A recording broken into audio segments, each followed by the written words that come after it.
এই পৃথিবীর ইতিহাস সহস্র গণহত্যার সাক্ষী, আর ভারতবর্ষের ক্ষেত্রেও তার ব্যতিক্রম হয়নি।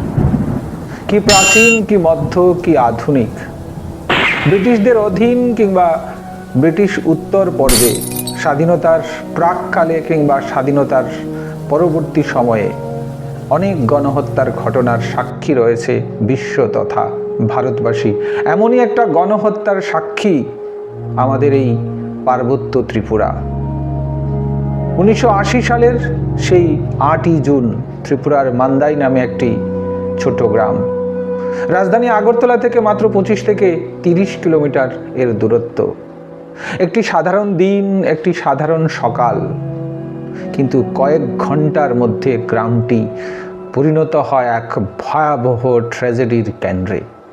চারিদিকে আগুন, চিৎকার, রক্ত আর মৃত্যু। একদিনে শত শত মানুষের জীবন শেষ হয়ে যায়। সরকারি হিসাব কয়েকশো মানুষের মৃত্যু হয়েছে, কিন্তু পরবর্তীতে রিপোর্ট এবং সর্বভারতীয় কিছু জার্নালে প্রকাশিত রিপোর্টে জালিয়ানওয়ালাবাগের হত্যাকাণ্ড থেকেও সেই ভয়ানক হত্যাকাণ্ড ছিল এবং সংখ্যা ছিল প্রায় 1.5 সহস্র। কিন্তু আমরা যদি শুধু এই দিনের ঘটনাটাই দেখি, তাহলে আমরা আসল সত্যটা বুঝতে পারবো না। কারণ এই ঘটনা হঠাৎ করে ঘটে যাওয়া কোনো ঘটনা নয়। এটা ছিল বহু বছরের জমে থাকা ক্ষোভ, ভয়, সামাজিক পরিবর্তন, রাজনৈতিক উত্তেজনা এবং প্রশাসনিক ব্যর্থতার এক বিস্ফোরণ।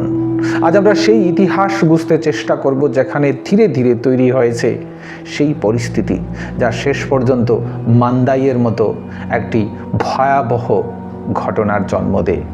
এই ভিডিওতে মান্দাই গণহত্যার মূল কারণ কি, প্রত্যক্ষদর্শীরা কি বলেছেন, এর পরবর্তী প্রভাব কি পড়েছে, আর বর্তমান সময়ে এর কি প্রাসঙ্গিকতা রয়েছে।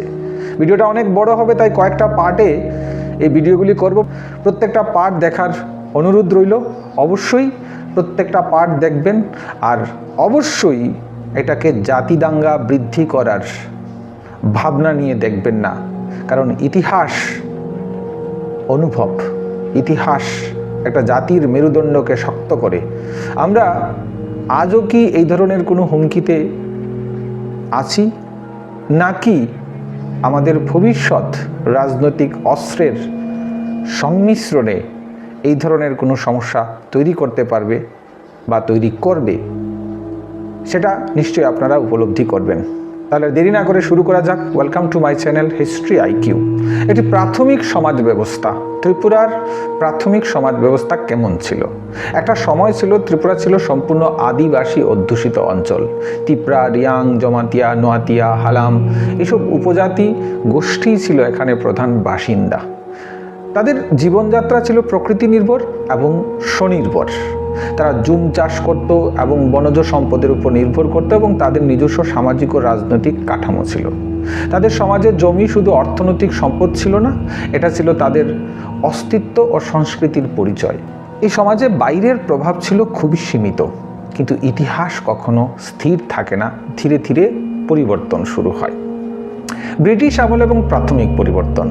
ব্রিটিশ আমলে ত্রিপুরার প্রশাসনিক কাঠামোর পরিবর্তন হতে শুরু হয়। প্রশাসনিক কাজ পরিচালনার জন্য কিছু শিক্ষিত বাঙালি কর্মচারীকে এখানে আনা হয়।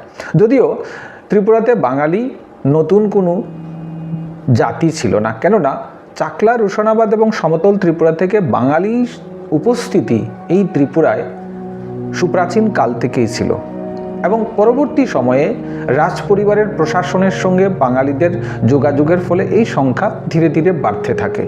এই পরিবর্তন প্রথমে সীমিত ছিল, কিন্তু একটি দীর্ঘমেয়াদী সামাজিক পরিবর্তনের সূচনা করে পরবর্তী সময়ে। এই সময় থেকেই ত্রিপুরার সমাজে নতুন স্তর তৈরি করতে শুরু হয়, যেখানে আদিবাসী এবং ও আদিবাসী জনগোষ্ঠীর মধ্যে পার্থক্য ধীরে ধীরে সুস্পষ্ট হতে থাকে। এবার আসছি দেশভাগ এবং একটা সাংঘাতিক পরিবর্তন। 1947 সালের দেশভাগ ত্রিপুরার ইতিহাসে একটি বড় পরিবর্তন নিয়ে আসে। পূর্ব পাকিস্তান থেকে হাজার হাজার বাঙালি হিন্দু ত্রিপুরায় আশ্রয় নিতে শুরু করে, আর বীর বিক্রম কিশোর মানিক্যের মৃত্যুর পর ত্রিপুরার রাজনৈতিক ক্ষেত্রে বিভিন্ন ধরনের টালমাটাল পরিস্থিতি ত্রিপুরাকে ভারতের ইউনিয়নে যোগ করা নিয়ে যে সমস্যার তৈরি হয়েছিল, এই সমস্যা ত্রিপুরার সার্বিক ক্ষেত্রে সিদ্ধান্তহীনতার পরিবেশ তৈরি করেছিল। এখানে এই সময়ে পূর্ব পাকিস্তান থেকে বিপুল সংখ্যক বাঙালি ত্রিপুরায় আশ্রয় গ্রহণ করে। ত্রিপুরা তাদের আশ্রয় দেওয়া হয়। এটা ছিল একটি মানবিক পদক্ষেপ। যদিও ত্রিপুরাতে, আমি বারবার প্রত্যেকটা ভিডিওতে বলেছি, ত্রিপুরাতে বাঙালিদের সংখ্যা বৃদ্ধি পায় 1947 এবং 1971-এ, কিন্তু এটা এই নয় যে ত্রিপুরাতে বাঙালিদের উপস্থিতি শুধুমাত্র 1947 এবং 1951-তে হয়েছিল বা 1971-এ হয়েছিল। এটা আমরা 1901 সাল থেকে ধারাবাহিকভাবে সেন্সাস রিপোর্টে আমরা দেখতে পাই। তবে ধীরে ধীরে ত্রিপুরাতে 1947 এবং 1971-এর সময়ে একটা ঢেউ তৈরি হয়। এই নতুন আগত মানুষরা এখানে বসতি স্থাপন করতে শুরু করে, চাষাবাদ করে, ব্যবসা শুরু করে এবং ধীরে ধীরে অর্থনীতির অংশ হয়ে যায়।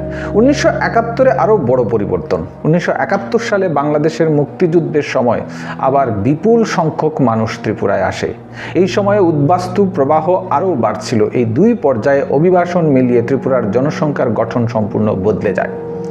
যেখানে আগে আদিবাসী ছিল সংখ্যাগরিষ্ঠ, সেখানে তারা ধীরে ধীরে সংখ্যালঘু হয়ে পড়তে থাকে। এই পরিবর্তন শুধু সংখ্যার ছিল না, এটি ছিল ক্ষমতার ভারসাম্যের পরিবর্তন। এবার আসছি জমির প্রশ্ন। এই পরিবর্তনের সবচেয়ে বড় প্রভাব পড়েছিল জমির উপরে।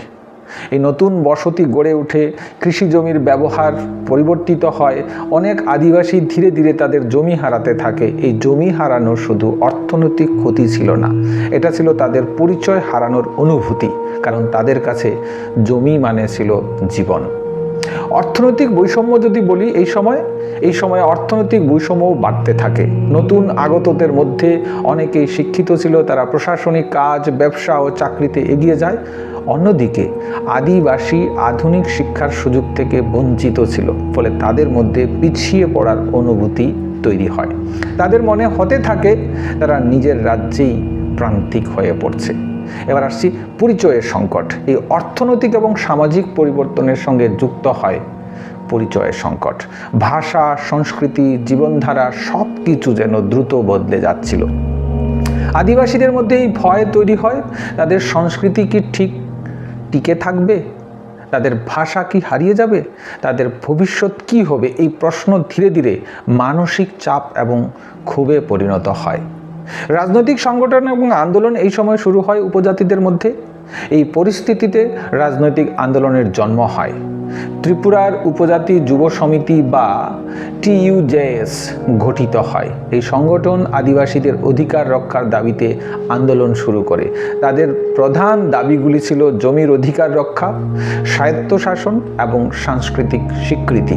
প্রথমে এই আন্দোলন ছিল শান্তিপূর্ণ, কিন্তু পরবর্তী সময়ে সেটা সশস্ত্রতার রূপ পরিগ্রহ করে। উগ্রপন্থার উত্থান হয় ধীরে ধীরে, পরিস্থিতি বদলে যায়। আন্দোলনের একটি অংশ উগ্র হয়ে ওঠে।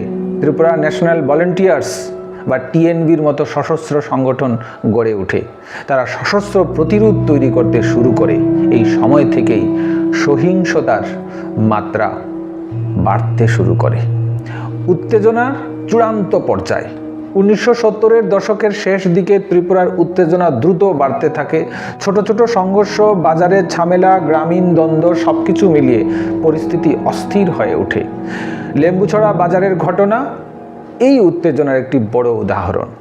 এই ঘটনা দেখিয়ে দেয় সমাজের ভেতরে জমে থাকা উত্তেজনা একটা সময় বিস্ফোরিত হয়।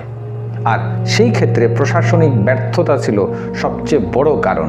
এই সময় সবচেয়ে গুরুত্বপূর্ণ বিষয় ছিল প্রশাসনের ভূমিকা। উত্তেজনার লক্ষণ আগে থেকেই ছিল, তবুও যথাযথ ব্যবস্থা গ্রহণ করা হয়নি। যদি সময় মতো ব্যবস্থা নেওয়া হতো তাহলে হয়তো পরিস্থিতি নিয়ন্ত্রণ করা সম্ভব ছিল। এই অবহেলাই পরিস্থিতিকে আরও বিপজ্জনক করে তোলে। দীনেশ সিং কমিটির রিপোর্ট অনুসারে মৃত্যুর সংখ্যা ছিল প্রায় 1300-র উপরে। এই সংখ্যা শুধু পরিসংখ্যান নয়, এটা হাজারো পরিবারের ভেঙে পড়ার ইতিহাস। যদিও ওই সময় কমিউনিস্ট সরকার রাজ্যে ছিল এবং তার প্রধান ছিলেন নৃপেন চক্রবর্তী। আমি জানি না কেন সব সময়ে মৃতের সংখ্যা একটা কম করে দেখানোর প্রবণতা প্রশাসনিক ক্ষেত্রে দেখানো হয়, হয়তোবা নিজেদের ব্যর্থতাকে ঢাকার জন্য। এই সমস্ত কারণ জনসংখ্যার পরিবর্তন, জমির সংকট, অর্থনৈতিক বৈষম্য, পরিচয়ের সংকট, রাজনৈতিক উস্কানি এবং প্রশাসনিক ব্যর্থতা সব মিলিয়ে তৈরি হয় একটি বিস্ফোরক পরিস্থিতি। আর সেই পরিস্থিতির চূড়ান্ত প্রকাশ ঘটে 1980 সালের 8ই জুন মান্দাই গ্রামে। আমরা পরের অংশে দেখব সেই ঘটনাতে কি কি হয়েছিল। অবশ্যই পরবর্তী ভিডিও দেখতে ভুলবেন না, কারণ এখনও সবটা ভিডিও বাকি রয়েছে। সত্যিকারের কি ঘটেছে এবং পরবর্তীতে কি হয়েছিল আর তার রেফারেন্স আজ পর্যন্ত ত্রিপুরার সমাজকে কিভাবে প্রভাবিত করছে। এই ভিডিও করতে গিয়ে আমি বলবো না লাইক করবেন, কিন্তু শেয়ার করবেন। আর এমন পরিস্থিতি যাতে না হয়, কারণ সামটাইমস হিস্ট্রি রিপিট ইটসেলফ। 1980 সালের সেই কালো দিন, সেই ভয়ানক হত্যাকাণ্ডের দিন, 8 জুনের সেই দিন শেষ হয়ে গিয়েছিল, কিন্তু মান্দাইয়ের দুঃস্বপ্ন তখনও শেষ হয়নি। আগুন ধীরে ধীরে নিভে গিয়েছিল, চিৎকার থেমে গিয়েছিল, হয়তোবা চিৎকার করার কেউ আর ছিলও না। কিন্তু যে নীরবতা নেমে এসেছিল সেটা ছিল আরও ভয়ঙ্কর, কারণ সেই নীরবতার ভেতরে লুকিয়েছিল অসংখ্য মানুষের শেষ মুহূর্তের গল্প। যারা বেঁচে ছিল তারা জীবিত থেকেও যেন মৃত্যুর মাঝখানে দাঁড়িয়েছিল। ধ্বংসের পর প্রথম সকাল, মান্দাই যে কালো ইতিহাস রচনা করেছিল। 8ই জুনের সেই ভয়ঙ্কর রাত পেরিয়ে যখন সকাল হলো, মান্দাই গ্রাম যেন আর আগের মতো ছিল না। সূর্যের আলো উঠছিল ঠিকই, কিন্তু সেই আলো যেন আলোকিত করছিল ধ্বংসকে। চারিদিকে পোড়া বাড়ি, কালো হয়ে যাওয়া মাটির দেওয়াল, ধোঁয়ার গন্ধ তখনও বাতাসে ভাসছে। মৃতদেহ সংগ্রহ করা হচ্ছে, মাটিতে ছড়িয়ে ছিটিয়ে আছে অসংখ্য মানুষের নিথর দেহ। কেউ বাড়ির সামনে পড়ে আছে, কেউ রাস্তার পাশে পড়ে আছে, কেউ ছিন্ন দেহ নিয়ে পড়ে আছে, কারোর বা দেহ থেকে মস্তিষ্ক ছিন্ন হয়ে গেছে, কেউ আবার আগুনে পুড়ে অচেনা হয়ে গেছে। অনেকেই আহত অবস্থায় পড়েছিল, কেউ সাহায্যের জন্য ডাকছিল, কিন্তু সেই ডাক শোনার মতো আর কেউ ছিল না। বেঁচে থাকা মানুষের মানসিক অবস্থা একবার অনুভব করলে রোমহর্ষক সেই ঘটনা। যারা বেঁচে ছিল তারা প্রথমে বুঝতে পারছিল না তারা কি করবে। তারা চারিদিকে তাকাচ্ছিল, হতবাক হয়ে, স্তব্ধতায় ভরে গেছে চারিদিক। তারা যেন অসহায়। অনেকেই কাঁদছিলেন, কাঁদতে পারছিল না, কারণ তাদের ভেতরে ধাক্কাটা এতটাই বড় ছিল যে আবেগ প্রকাশ করার মতো ক্ষমতাটুকু যেন হারিয়ে গিয়েছিল। কেউ নিজের সন্তানকে খুঁজছিল, কেউ বাবা মাকে খুঁজছিল, কোনো সন্তান চিৎকার করে তার পিতামাতাকে খুঁজছিল, কেউ আবার স্বামী বা স্ত্রীকে খুঁজছিল। কিন্তু অনেকেই খুঁজে পেয়েছিলেন শুধু নিঃশব্দ দেহ, নিথর দেহ। যারা কেউ দেহ পেয়েছিলেন কিন্তু হয়তো শনাক্ত করতে পারেননি। একজন মা তার সন্তানের মৃতদেহ কুলে নিয়ে বসেছিল, কিন্তু তার চোখে জল ছিল না, কারণ সে তখনও বিশ্বাস করতে পারছিল না কি হয়েছিল সেদিন। 9 জুন পরের দিন ভারতীয় সেনাবাহিনী মান্দাই গ্রামে পৌঁছায়, কিন্তু তখনও অনেক দেরি হয়ে গেছে। তারা যখন গ্রামে প্রবেশ করে তখন তারা এমন একটি দৃশ্য দেখে যা কোনো যুদ্ধক্ষেত্র থেকেও কম নয়। চারিদিকে ধ্বংসস্তূপ, ঘরবাড়ি পুড়ে ছাই হয়ে গেছে। ল্যাম্পস ভবন ছাড়া প্রায় সব কিছুই ধ্বংস হয়ে গেছে। মাটিতে পড়ে আছে অসংখ্য মানুষের ছিন্ন ছিন্ন মৃতদেহ। অনেক দেহ এমন অবস্থায় ছিল যে তাদের চেনা সম্ভব ছিল না। কিছু দেহে ধারালো অস্ত্রের আঘাত, কিছু দেহ আগুনে পুড়ে কালো হয়ে গেছে। সেনাবাহিনীর সদস্যরা পরে বলেন এই দৃশ্য তাদের মানসিকভাবে নাড়িয়ে দিয়েছে। এরপর শুরু হয় সবচেয়ে কঠিন কাজ, মৃতদেহের সংগ্রহ করা। প্রতিটি দেহ ছিল একটি গল্প, একটি পরিবার, একটি জীবন। কিন্তু সেই সময়ে এত দেহ ছিল যে সবগুলি নিয়ম মেনে তার সৎকার করা সম্ভব ছিল না। অনেক দেহ চিহ্নিত করা যায়নি। পরিবারের সদস্যরা অনেকেই তাদের আত্মীয় স্বজন বা পরিবারের লোককে বা প্রিয়জনকে শনাক্ত করতে অসমর্থ হয়। তারপর ঘটে এক নিঃশব্দ ট্র্যাজেডি, ত্রিপুরার সবচেয়ে বড় গণকবর। দেহের সংখ্যা এত বেশি ছিল যে একসাথে বহু দেহ কবরস্থ করা সম্ভব হয়নি বা শ্মশানে নেওয়া সম্ভব হয়নি। তার ফলে কঠিন পরিস্থিতি তৈরি হয় এবং অগভীর কবর খোঁড়া হয়, তার মধ্যে একাধিক দেহ রাখা হয়। এই প্রতিক্রিয়া ছিল অত্যন্ত কষ্টদায়ক, কারণ প্রতিটি দেহ ছিল এক একটি হারিয়ে যাওয়া জীবনের প্রতীক। একটি প্রতিবেদনে উল্লেখ করা হয়, একটি কবর থেকে একটি হাত বেরিয়েছিল। এই দৃশ্য শুধু একটি ঘটনার নয়, এটা মানবতার ভেঙে পড়ার প্রতীক। যারা বেঁচে গিয়েছিল তাদের গল্প আরও বেশি ভয়ঙ্কর ছিল। একজন যুবক বলেন, তিনি আঘাত পেয়ে মাটিতে পড়ে যান, এরপর একের পর এক মৃতদেহ তার উপর পড়তে থাকে। তিনি নড়েননি, কারণ তিনি জানতেন নড়লেই মৃত্যু। একজন নারী তার চোখের সামনে তার সন্তানকে হারান, তিনি শুধু দেখেছেন, কিছু করতে পারেননি। একজন বৃদ্ধ তার ছেলেকে হারান, তিনি বলেন তিনি ভেবেছিলেন তারা নিরাপদে থাকবে, কিন্তু শেষ পর্যন্ত কোথাও নিরাপত্তা পাননি। এটা ছিল একটা সবচেয়ে বড় মানসিক ট্রমা। এই ঘটনার সবচেয়ে গভীর প্রভাব ছিল মানসিক। যারা বেঁচে গিয়েছিল তারা শুধু শারীরিকভাবে নয়, মানসিকভাবে ভেঙে পড়েছিল। অনেকে রাতে ঘুমাতে পারত না, চোখ বন্ধ করলে সেই দৃশ্য মনে পড়তো, চিৎকার, আগুন, রক্ত, সব কিছু। এই ট্রমা একদিনে শেষ হয় না, এটা মানুষের ভেতরে থেকে যাওয়া সবচেয়ে বড় ট্রমা। এই ঘটনার নৃশংসতা এতটাই ছিল যে অনেকেই এটিকে আন্তর্জাতিক গণহত্যার সঙ্গে তুলনা করেন। কিছু রিপোর্টে বলা হয় এটি ভিয়েতনামের মাইলাই হত্যাকাণ্ডের থেকেও ভয়ঙ্কর ছিল।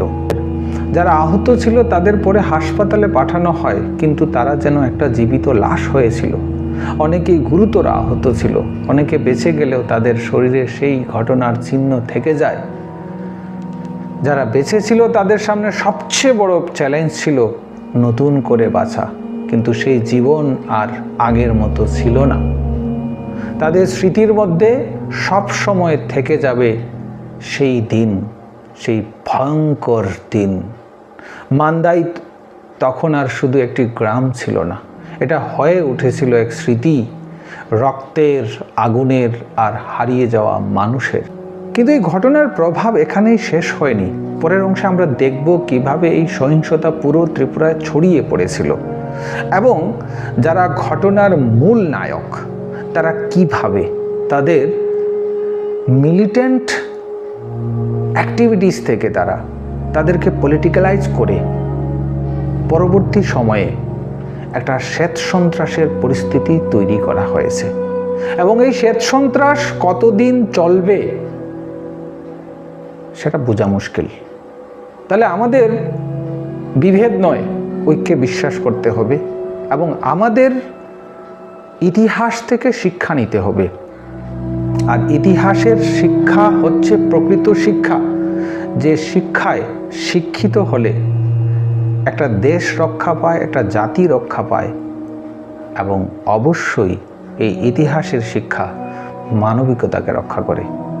8 জুন 1980 মান্দাইয়ের আগুন জ্বলছিল, কিন্তু সেই আগুন শুধু একটি গ্রামেই সীমাবদ্ধ ছিল না।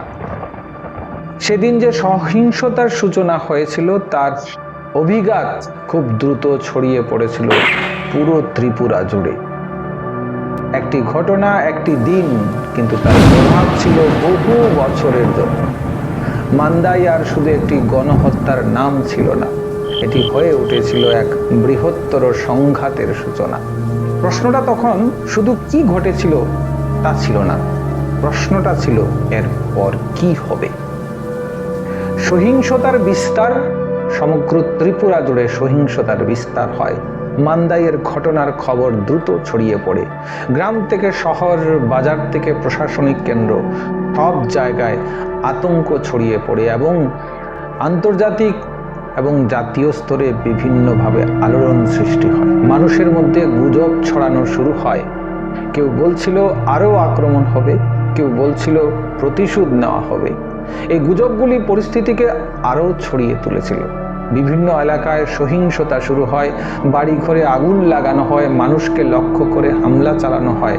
এই সহিংসতা আর কোনো একটি আঞ্চলিক ঘটনা হিসাবে সীমাবদ্ধ থাকেনি, এটা ধীরে ধীরে পুরো রাজ্য জুড়ে ছড়িয়ে পড়ে। এই সময় একটি গুরুত্বপূর্ণ বিষয় ছিল মানুষের মনস্তত্ত্ব। ভয় খুব দ্রুত ছড়িয়ে পড়ে। যখন মানুষ নিরাপত্তাহীনতা বোধ করে তখন তারা দ্রুত প্রতিক্রিয়া দেখায়। এই প্রতিক্রিয়া অনেক সময় যুক্তির বাইরে চলে যায়। মান্দাইয়ের ঘটনার পর ঠিক সেটাই ঘটেছিল। মানুষ নিজের নিরাপত্তার জন্য আক্রমণাত্মক হয়ে উঠেছিল। এই সময় একটা প্রতিশোধের চক্র গড়ে ওঠে। সহিংসতা একপাক্ষিক থাকেনি, একটি আক্রমণের পর অন্য একটি আক্রমণ শুরু।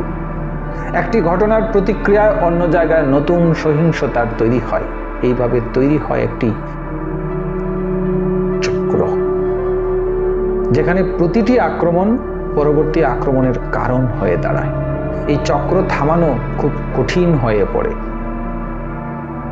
এই সহিংসতার সবচেয়ে বড় প্রভাব পড়ে সাধারণ মানুষের উপর। হাজার হাজার মানুষ তাদের বাড়ি ছেড়ে পালাতে বাধ্য হয়। কেউ রাতের অন্ধকারে পালায়, কেউ দিনের আলোতে নিজের ঘর ছেড়ে চলে যায়। তাদের হাতে সময় ছিল না।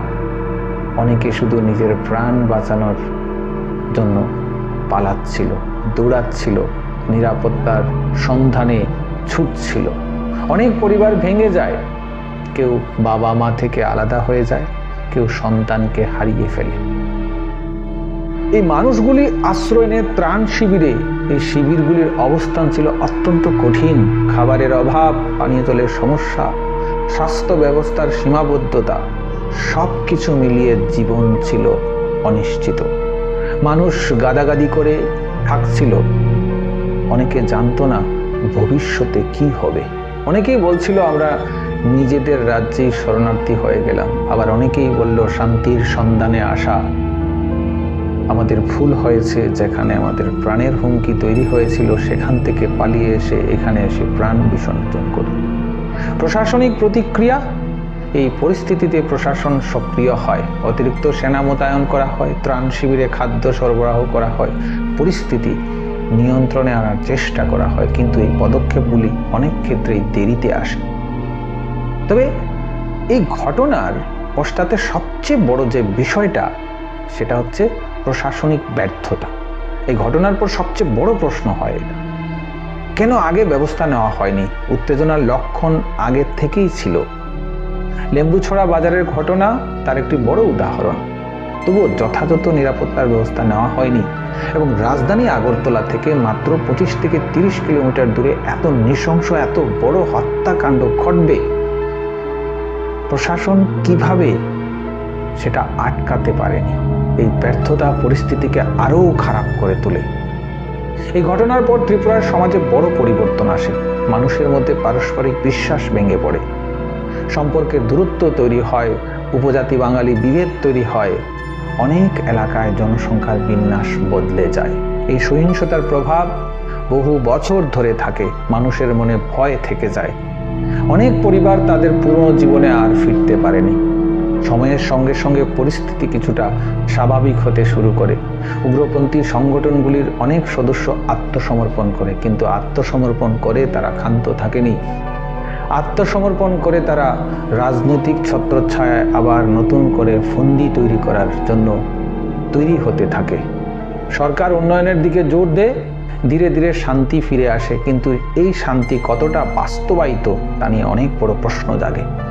আর আজকের বাস্তবতা, আজকের ত্রিপুরা অনেকটাই শান্ত, কিন্তু অতীতের স্মৃতি এখনো রয়ে গেছে। এই স্মৃতিগুলি মানুষকে সতর্ক করে, কেননা এই স্মৃতি থেকে উঠে আসে ত্রিপুরার প্রকৃত বাস্তবতা।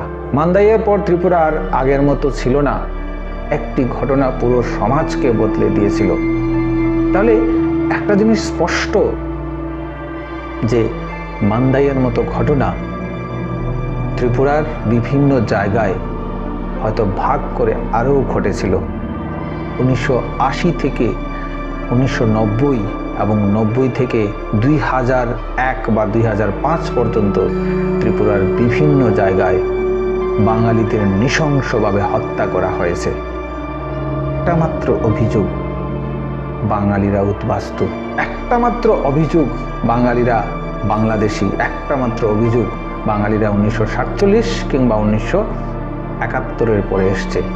তাদের জন্য অবশ্যই একটা ইঙ্গিত দেওয়া দরকার, ইতিহাস কখনো ভুল তথ্য পরিবেশন করে না। ইতিহাসের পাতা খুলে দেখুন, রত্ন মাণিক্য থেকে শুরু করে বীরবিক্রম কিশোর মাণিক্য পর্যন্ত ত্রিপুরার আধুনিকীকরণে বাঙালিদের কি ভূমিকা রয়েছে। বাঙালিদের ভূমিকা যদি না থাকতো তাহলে ত্রিপুরার রাজ পরিবার বাংলা ভাষাকে রাজভাষার স্বীকৃতি অবশ্যই দিত না। 570 বর্গমাইল এলাকা সমতল ভূমি, যেটাকে বলা হতো চাকলা রোশনাবাদ, ল্যান্ড অফ লাইট, যার 90% জনগণ ছিল বাঙালি।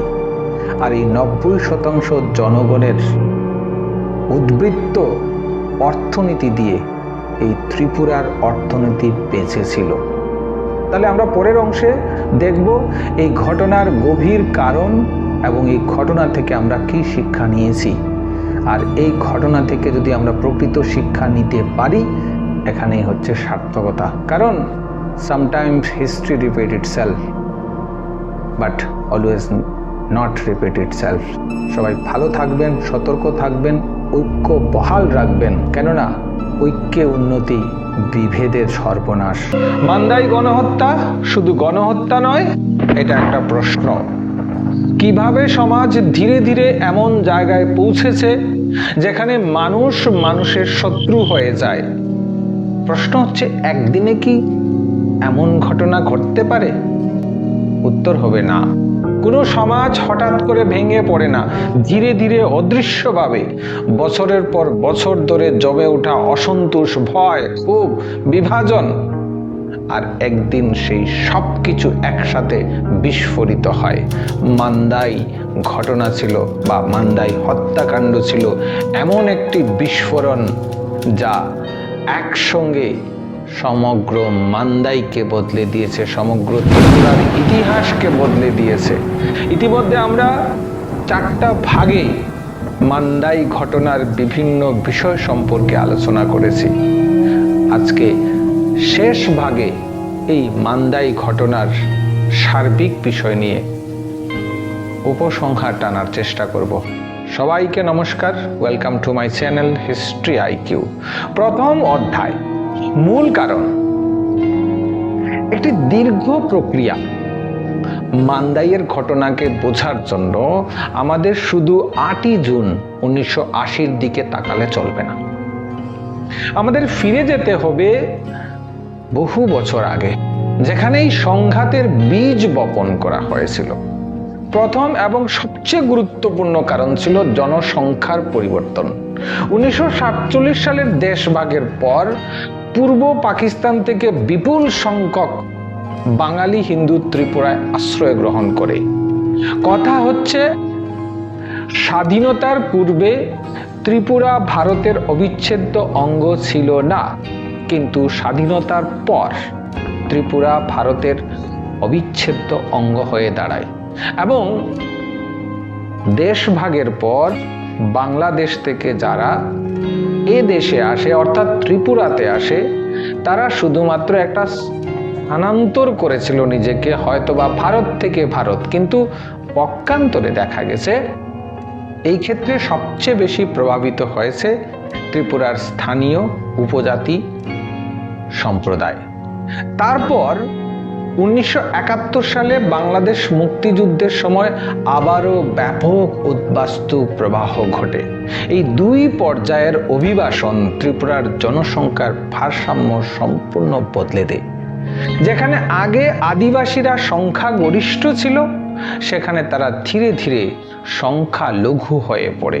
এই পরিবর্তন শুধু সংখ্যার পরিবর্তন ছিল না, এটা ছিল ক্ষমতারও পরিবর্তন। জমি সংঘাতের প্রধান কেন্দ্র হিসাবে ভূমিকা পালন করে। এই পরিবর্তনের সবচেয়ে বড় প্রভাব পড়ে জমির উপর। নতুন মানুষ বসতি স্থাপন করে, কৃষি জমির ব্যবহার পরিবর্তিত হয়, বাজার ও শহর কেন্দ্রিক অর্থনীতি গড়ে ওঠে। অন্যদিকে অনেক আদিবাসী ধীরে ধীরে তাদের জমি হারাতে থাকে। এই জমি হারানো শুধু অর্থনৈতিক ক্ষতির কারণ ছিল না বা অর্থনৈতিক ক্ষতিই ছিল না, এটা ছিল পরিচয় হারানোর অনুভূতি। কারণ তাদের কাছে জমি মানে ছিল জীবন, জমি মানে ছিল সংস্কৃতি এবং জমি মানে ছিল ইতিহাস। কেননা ইতিপূর্বে উপজাতিদের জমি হারানোর অনেক ঘটনা ঘটেছিল, যেখানে 1974-এর সেই রাইমা সাইমা ছিল একটা সবচেয়ে বড় উদাহরণ। রাইমা সাইমার জমি হারানোর ঘটনা ছিল সবচেয়ে বড় প্রাসঙ্গিক। অর্থনৈতিক প্রতিযোগিতাও এই ক্ষেত্রে অস্বীকার করা যায় না।